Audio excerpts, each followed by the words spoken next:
Now, I'm not really a big Destiny 2 player. In fact, this is my character, or Guardian is what they're calling it.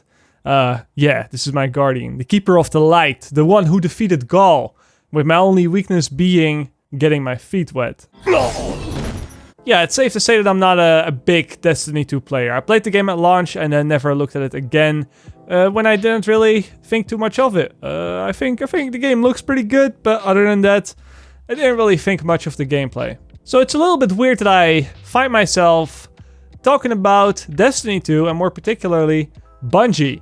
And this is because, well, you probably all know it's the announcements that Bungie made for Destiny 2 yesterday. They basically talked about 3 key things that they're going to do to Destiny. They're going to make it free to play, at least the base game and then all of the expansions except for the latest expansions. You still have to pay for those. They're going to make the save files cross-platform, so if you have a file on the PlayStation 4 or on the Xbox One and you want to switch to PC or vice versa, then now all progress will carry over, and they're going to bring the game to Steam. And I think that all of these things are very important for the game, and they're going to make the game...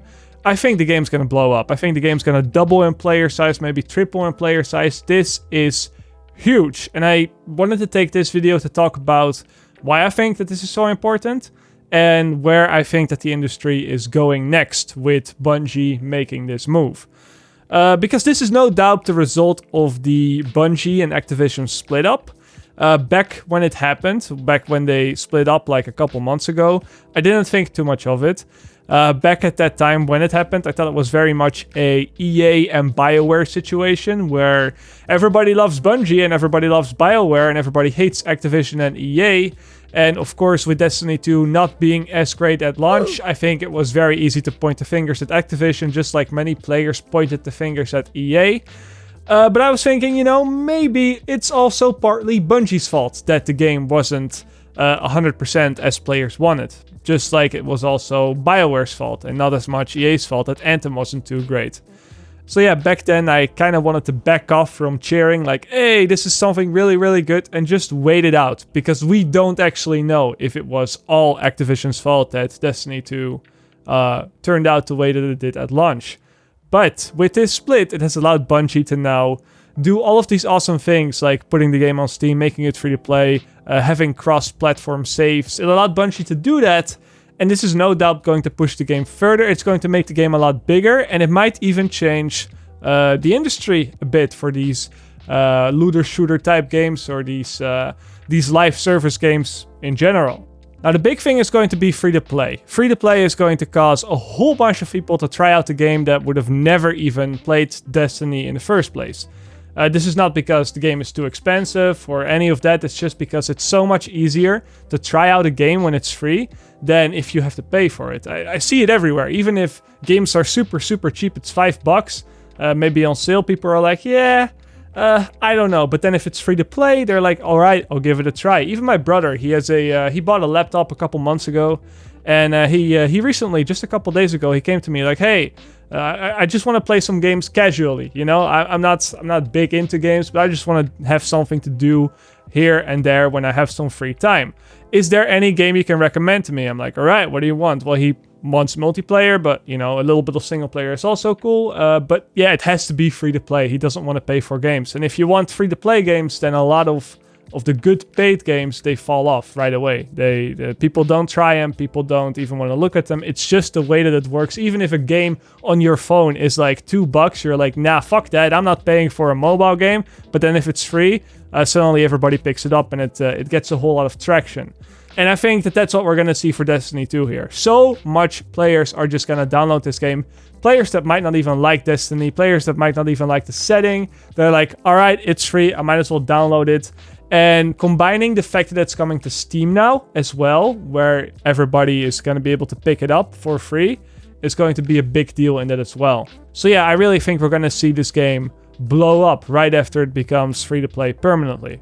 Then cross-save, really good feature. I think it's a little bit less important, but it fits well with the fact that the game's also coming to Google Stadia, which is another new thing that's been announced. I assume that everybody already knows what this is, but it's basically a sort of console type thing that Google is bringing out that allows you to stream games from the cloud to either your phone or to your television or to your computer, just like a streaming service. It sounds a lot like what the Xbox wanted to do back in 2013 with cloud gaming back then, which didn't really work out, but now Google is making a device purely for streaming games like that. It's subscription based, it costs like $10 a month, and games like Destiny and The Division 2 are also moving over there. So it makes sense that a game like Destiny would add cross-platform saves, so that if people ever want to just play Destiny on their phone with Google Stadia, they will keep all of the progress that they have from PC or Xbox One. So these things, they integrate very well with each other. The game going free to play, the game going to Steam, the game going to Google Stadia, the game having cross-platform saves. The game's just gonna grow. I mean, just look at Warframe, right? Warframe is a very, very popular game right now, especially on PC. I'm not sure how well it's doing on console, but if I just look at Steam charts, for example, Warframe is still in the top 10 of the most played games every single day on Steam. Now, this is obviously not just because Warframe is free to play, but I think that free to play is a huge factor in this. If Warframe was maybe $20 or $30 to pay up front, a lot of people that play Warframe now probably wouldn't have given Warframe a try. Free to play brings in a huge casual audience to the game. And you probably already see where this video is sort of going, because I'm hoping that this is going to be a huge success and that other games like The Division will follow in their footsteps. Just think about it. Division going free to play. They're gonna add a survival DLC, which falls in line with what's popular right now, the Battle Royale genre. Imagine that being free to play. Imagine just how much the game would grow over time. I think it would be super healthy for the game, and it would be something that I would be very happy to see, of course. But here's the thing, right? Here's the thing that I wanted to talk about, because I also want to look into the future.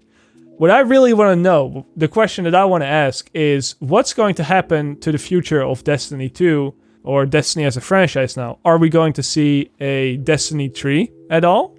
Or are we going to see Bungie build upon Destiny 2 for years and years and years and years to come, and finally make it sort of this ongoing universe that players can just jump into and can keep coming back to over and over and over again?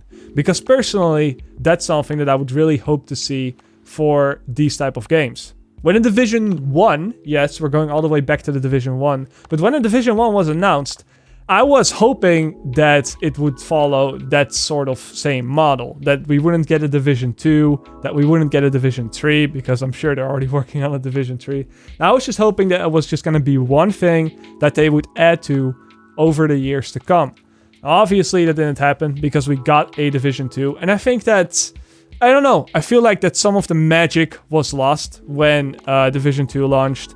Not because it was a worse game by any stretch of the imagination, but just because it's like, oh, it's another Division game. It's no longer we're playing The Division and they're gonna just build upon it and make it bigger and bigger and better over all the years like Warframe is doing. It's like, no, it's another Division game.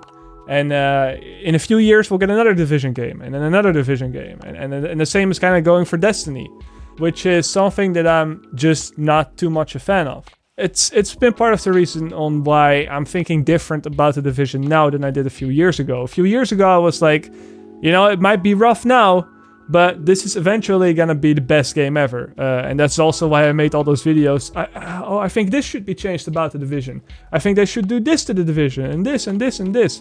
And for The Division 2, I haven't really made any of those videos. You might have noticed. I made one video talking about the one-shot sniper, because PvP was just not fun with that. But other than that, I haven't made any videos at all on what should be changed about the game or what they should do with the game and all that stuff. And that's because I've just started seeing the Division 2 differently. It's just like, oh, we'll get a couple DLCs. Those will probably be fun for 10 or 20 hours, or maybe even 30 hours, or maybe even 40 if we're lucky.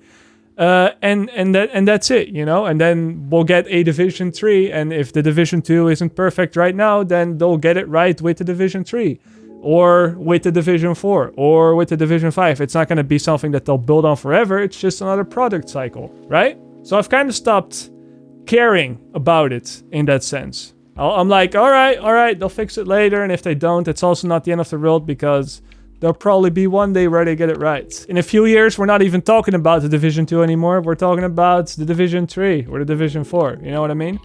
And the same could be said for Destiny 2. Now, it's very possible that development for Destiny 3 has already started, that they're already working on something new.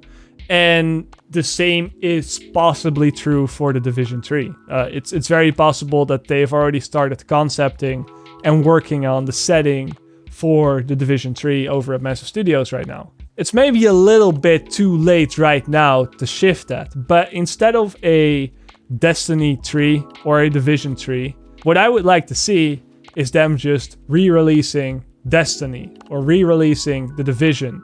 And when those games release, make them free to play, make them products that you build up on forever, and not be stuck with that product cycle. I think that is the best way to grow a game like this. If you can't do it for Destiny 2 now, then do it for the next Destiny or next Division. And maybe I'm getting a little bit too ahead of myself here. Maybe this is not at all where the industry is going, but it's where I would like to see it going. And with Bungie making these big steps to change the way that their game is monetized and basically the way their game works, I think it's possible. I think we could be going into a new era with these type of games, which I would be very, very happy to see. You know, give me something to be passionate about again. Give me something that I know, oh, in a few years I'll probably still be playing this. That's something that you don't get with a simple product cycle. So yeah, Bungie, good job. Good steps taking the industry forward. I can't wait to see what's gonna happen next. Alright guys, that's going to be it for today. I'll see you all later. Or, like they say in the Netherlands, zie je later.